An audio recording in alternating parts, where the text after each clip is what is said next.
నీకెప్పుడైనా జీవితం అర్థం కావాలంటే నాలాంటి మోటివేషన్ వీడియోస్ చూడకు. ఇంకా యూట్యూబ్‌లో గూడా హౌ టు గెట్ సక్సెస్ అని ప్రతిసారి వెతుక్కుంటూ అక్కడనే వీడియోలు చూసుకుంటూ కూర్చుంటే కాదు. ఈ వీడియోస్ అన్ని చూసి మోటివేషన్ చేసుకొని సొంత జీవితంలో ఇంప్లిమెంటేషన్ చేసుకోవాలి. సరే అదంతా తర్వాత. వీడియో చూడడానికి కూడా ఇంట్రెస్ట్ వస్తలేదంటే 3 ప్లేస్‌లలోకి వెళ్తే జీవితం అంతా అర్థమవుతది. 3 ప్లేస్‌లలో ముఖ్యమైన ఫస్ట్ ప్లేస్ శ్మశానం. కాబట్టి ఎవడైతే జీవితం మీద విరక్తొస్తదో, జీవితంలో ఏం సాధించలేమో, లేకపోతే జీవితంలో కష్టాలు ఎక్కువైపోయినాయో, లేకపోతే జీవితంలో కొట్లాటలు, పగలు, పట్టుదలలు అంటే ఇష్టం వచ్చినట్టు పోకడైతుందో, లేదా జీవితం అంటేనే అసలు విసుగొచ్చేసింది. ఇంగ జీవితంలో నేను చచ్చిపోవాలా అని జెప్పేసి పూర్తిగా 95% ఫిక్స్ అయిపోయిన వాడు ఫస్ట్ శ్మశానం బోండి. అమ్మాయి అయినా సరే, అబ్బాయి అయినా సరే. ఎందుకు చెప్తున్నా అంటే శ్మశానం వెళ్తే ఆడ శవాలొస్తూ ఉంటాయి. ఆ శవాలొస్తున్నప్పుడు వాళ్ళని తీసుకొస్తున్న వాళ్ళ బంధువులు ఏడుస్తూ ఉంటారు, బాధపడుతూ ఉంటారు. మనిషి జీవితము ఆఖరికొస్తే భూమిలో గాని, అగ్నికి గాని ఫినిష్ అయిపోతది అని జెప్పేసి స్పష్టంగా అర్థమైతది. కాబట్టి శత్రువులెవడు, పగోడెవడు, ఎవనితోటి కొట్లాడదాం, ఏం చేద్దాం, సమయం ఎట్లా వృధా చేద్దాం, తల్లిదండ్రులకు ఉపయోగపడకుండా జల్సాగా తిరగడం వల్ల నష్టమేంది, సర్వం అర్థమైపోతది. ఆడ ఎవ్వడు స్పీచ్‌లు ఇచ్చేటోడుండడు, ఇట్లా వీడియోస్ చెప్పేవాడుండడు, ఎవ్వడుండడు. కేవలం నువ్వు ఉంటావు, ఆ శ్మశానం ఉంటది. ఆ శ్మశానంలో కాలే శవాలుంటాయి. ఆ శ్మశానంలో బాధతో ఏడుస్తూ, రోదిస్తూ వచ్చే బంధువులుంటారు. మొత్తం ప్రపంచమంతా నీకు అర్థమైపోతది. అంటే శూన్యంరా, ఉన్నన్ని రోజులు బాగుండాలే, ఎవనితోటి కొట్లాడొద్దు, మంచిగుండాలే. సరే జీవితంలో ఎవడైనా నీకు నచ్చకపోతే వానితోటి కొట్లాడకుండా సైలెంట్‌గా నీ పని నువ్వు చేసుకుంటూ వెళ్ళాలే.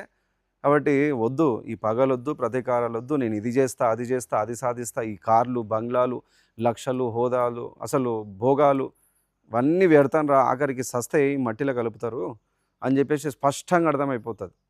మంచిగా ఒంటరిగా ఉండి పొయ్యి కూర్చోండి. అంటే మళ్ళా భయపడే వాళ్ళుంటే లేదా ఆడ శవాలను జూసి వాళ్ళని భయపడి మళ్ళీ ఇంటికొచ్చి రాత్రికి నిద్రపోయినప్పుడు భయపడే వాళ్ళుంటే భయపడండి. ఏమైతది భయపడితే?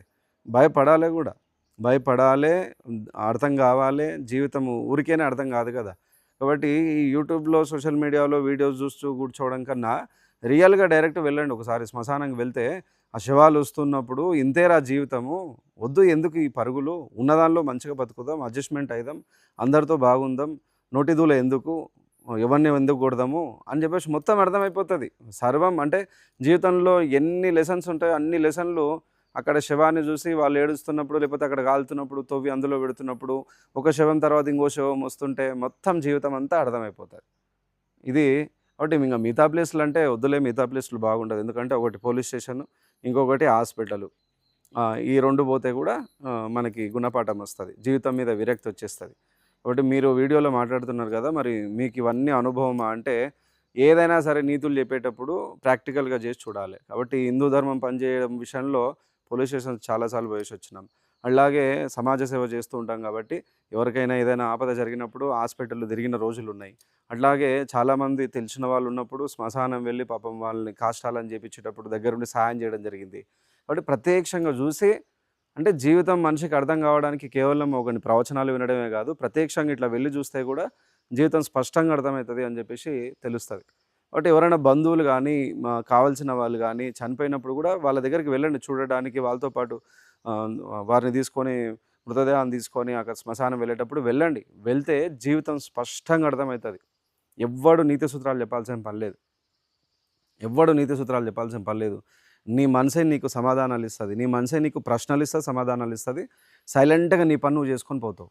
అందుకనే ఒకసారి ఖచ్చితంగా విజిట్ చేయండి, చూడండి. జీవితం నంబర్ 1 అర్థమైపోతది. అల్టిమేట్‌గా మారుతావు. అసలు నన్నడిగితే కొన్ని 10 ఏళ్ల నుంచి కష్టపడి ఎదిగినోని కన్నా ఫాస్ట్‌గా నువ్వు ఎదుగుతావు. ఎందుకంటే అంత తెలివితేటలు నీ దగ్గర ఉంటాయి గానీ, ఆ తెలివితేటల పైన నెగెటివ్ ఎనర్జీ ఎక్కువైపోయింది. కాబట్టి ఆ నెగెటివ్ ఎనర్జీ మనల్ని డామినేషన్ చేయడం వల్ల మన లోపట ఉన్న శక్తి బయటకి తీయలేకపోతున్నాం. కాబట్టి ఒక్కసారి అట్లా వెళ్ళి మన కళ్ళతో చూసేవరకి మన మనసుకి, మన బుద్ధికి అంతా అర్థమైపోయి ఆటోమేటిక్‌గా నువ్వే మారుతావు, నువ్వే అడుగేస్తావు, నువ్వే పని చేస్తావు, నువ్వే డబ్బులు సంపాదిస్తావు, నువ్వే నీ కుటుంబాన్ని చూసుకుంటావు. నువ్వు ఎవ్వనితోటి అయినా సరే పగకి వెళ్ళకుండా ఖచ్చితంగా అందరితో స్నేహం చేస్తావు. ఉన్నన్ని రోజులు శుభ్రంగా ఉండాలి, మంచిగా ఉండాలి, పలకరించాలి అని చెప్పేసి ఉదార గుణం వచ్చేస్తది. ఖచ్చితంగా మీరు కావాల్సొస్తే ఈ వీడియో చూసిన తర్వాత ఎవరైనా పోయేసొస్తే కామెంట్‌లో పెట్టండి. కామెంట్‌లో పెట్టి మీ అనుభవం చెప్పండి. సరేనా?